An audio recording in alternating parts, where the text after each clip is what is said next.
السلام علیکم ورحمۃ اللہ وبرکاتہ۔ صلو علی الحبیب صلی اللہ علی محمد صلی اللہ علیہ وآلہ وسلم۔ رضا الہی 786 چینل پر آپ کو خوش آمدید کہتے ہیں۔ بچوں کی تربیت کیسے کریں، پارٹ نمبر 3 میں حاضر ہیں۔ اللہ پاک سے دعا ہے کہ اللہ پاک آپ سب کو دونوں جہانوں کی بھلائیاں عطا فرمائے، نبی پاک صلی اللہ علیہ وآلہ وسلم کی سنتوں پر عمل کرنے کی توفیق عطا فرمائے،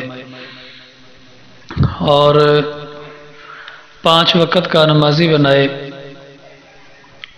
اور جو ہمیں زندگی گزارنے کے طریقے پیارے آقا صلی اللہ علیہ وآلہ وسلم نے سکھائے ہیں، اللہ پاک ہمیں ان پر عمل کرنے کی توفیق عطا فرمائے۔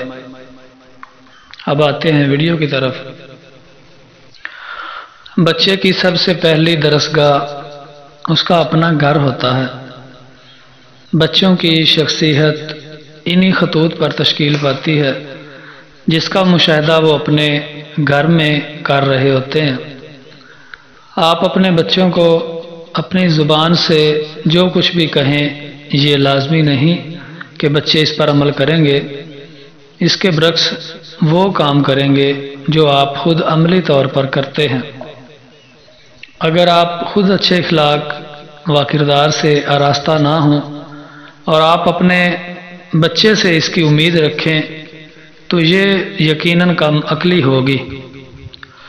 گھر کے ماحول کی اہمیت کا اندازہ پیارے آقا صلی اللہ علیہ وآلہ وسلم کے اس فرمان سے لگایا جا سکتا ہے کہ ہر بچہ فطرت اسلام پر پیدا ہوتا ہے، پھر یہ اس کے والدین ہوتے ہیں جو اسے عیسائی، مجوسی یا یہودی بنا دیتے ہیں۔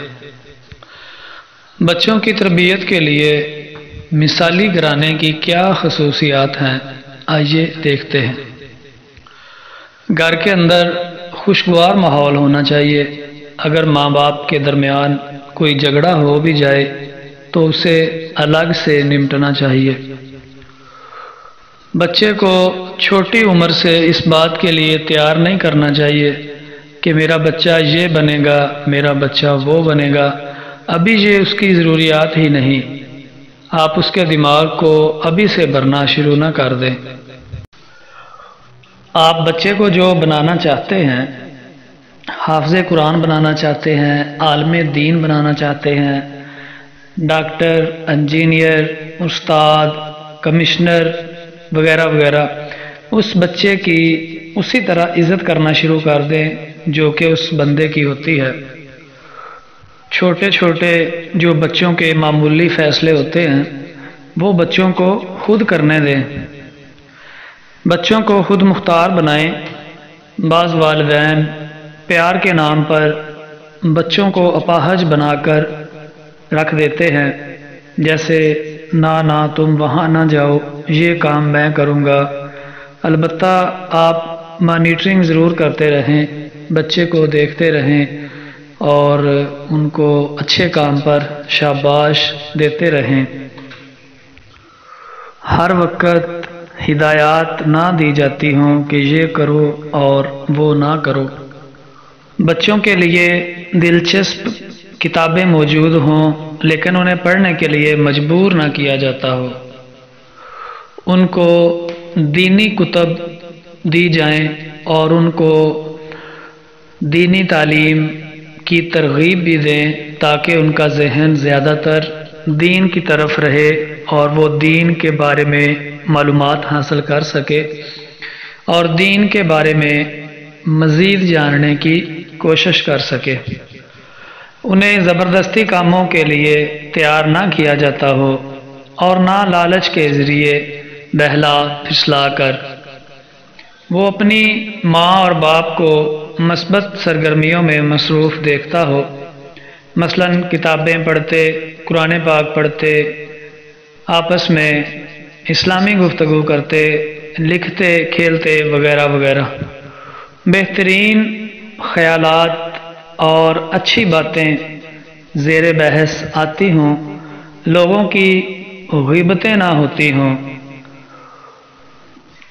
اپنے والدین سے بچے شکریہ، معذرت، انشاءاللہ، الحمدللہ، السلام علیکم جیسے الفاظ بکثرت سنتے ہوں۔ والدین کو چاہیے کہ وہ اپنے بچوں کو زندگی کے ہر پیشے کی اہمیت اور اس کی قدر و قیمت کے بارے وقتاً فوقتاً تعلیم دیتے رہنا چاہیے۔ مثلاً ایک ڈاکٹر یا استاد کی کیا اہمیت ہے، استاد کا احترام کیوں ضروری ہے، یہاں تک کہ ایک مزدور کی قدر و قیمت کے بارے میں بھی ایجوکیٹ کرنا چاہیے۔ بچوں کو بے پناہ محبت ملتی ہو، بوسہ لینا، گلے لگانا، بچوں کی باتیں سننے وغیرہ، بچوں پر اعتماد کیا جاتا ہو اور شک کا مرض نہ ہو۔ اپنے بچوں کا آپس میں موازنہ کبھی نہ کریں، اس طرح کرنے سے بچوں کے اندر حسد پیدا ہونے کا خدشہ ہوتا ہے۔ بچوں کی عزت ایسے کریں کہ جیسے وہ بہت بڑی شخصیت ہوں۔ بچے آزادی سے کھیل سکتے ہوں، بچوں کو فطرت کے قریب کریں، سادہ، صاف اور تازہ ماحول فراہم کریں۔ والدین ہر چیز کو نظر انداز کر لیں لیکن اپنے بچے کو کبھی بھی نظر انداز نہ کریں۔ رات کو جلدی سونا اور صبح جلدی اٹھنے کا ماحول ہو، اور بچے کو رات یہ کہہ کر سلائیں کہ آپ جلدی سو جائیں، صبح آپ نے نماز فجر کے لیے اٹھنا ہے۔ ایسی بات نہ کہیں کہ آپ نے صبح اسکول کے لیے اٹھنا ہے، تو پھر ایسے بچوں کے اندر دین کی رغبت نہیں رہتی، پھر وہ دنیاوی معاملات کی طرف ہی ان کا ذہن ہو جاتا ہے۔ اپنے بچوں کو محنت و مشقت کا عادی بنائیں، مشقت کو لطف اندوز انداز میں سکھائیں، جیسے آؤ ہم سب مل کر گھر کی صفائی کرتے ہیں، گھر کا ہر فرد اپنی کھانے والی پلیٹ، گلاس، مگ خود دھوئے گا وغیرہ وغیرہ۔ اپنے بچے سے غیر مشروط محبت کریں، ان کے ساتھ شرطیں نہ لگائیں، جیسے آپ کو اچھے نمبر آئے تو میں آپ کو فلاں چیز گفٹ کروں گا۔ ایسی چیزوں سے پرہیز کریں۔ بچوں کے سامنے بڑوں کا آپس کا رویہ اچھا ہونا بہت ضروری ہے، کیونکہ بڑوں کے آپس کے رویے کا بچوں کی ذہنی نشو و نما پر بہت اثر پڑتا ہے۔ آپ سب کچھ کر لیں، آخرکار سب کچھ اس اللہ پاک کے ہاتھ میں ہے۔ آپ کی تربیت کا کیا نتیجہ نکلے گا وہ اللہ کے ہاتھ میں ہے۔ دعا بہت ضروری ہے، ہر نماز کے بعد، خاص کر تہجد کے بعد راتوں کو اٹھ کر اپنے رب سے ان کے لیے دعا کریں۔ وہ کہتے ہیں نا کہ مالی دا کم پانی دینا، بر بر مشکاں پاوے، تے مالک دا کم پھل پھل لانا، او لاوے یا نہ لاوے۔ اے اللہ، یہ بچے میرے پھل بوٹے ہیں، ان کو میں نے پانی دیا ہے، کھاد دی ہے، سردی گرمی سے بچا کے رکھا ہے، اللہ اب تو پھل لگا، اور باقی سب اللہ پاک کی ذات پر چھوڑ دیں۔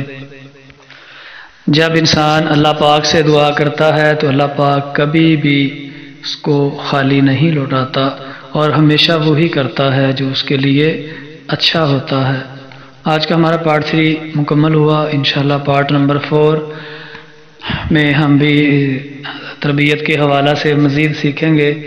اور ابھی تک آپ نے ہمارے چینل کو سبسکرائب نہیں کیا تو اس کو سبسکرائب کریں، بیل آئیکن پر پریس کر کے آل پہ کلک کریں تاکہ ہر نئی آنے والی ویڈیو آپ کو ملتی رہے۔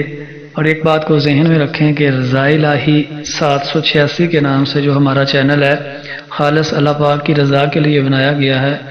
اس کو خود بھی جوائن کیجئے، دوستوں کو بھی اس کا لنک دیجئے، بہت عظیم صدقہ جاریہ ہے۔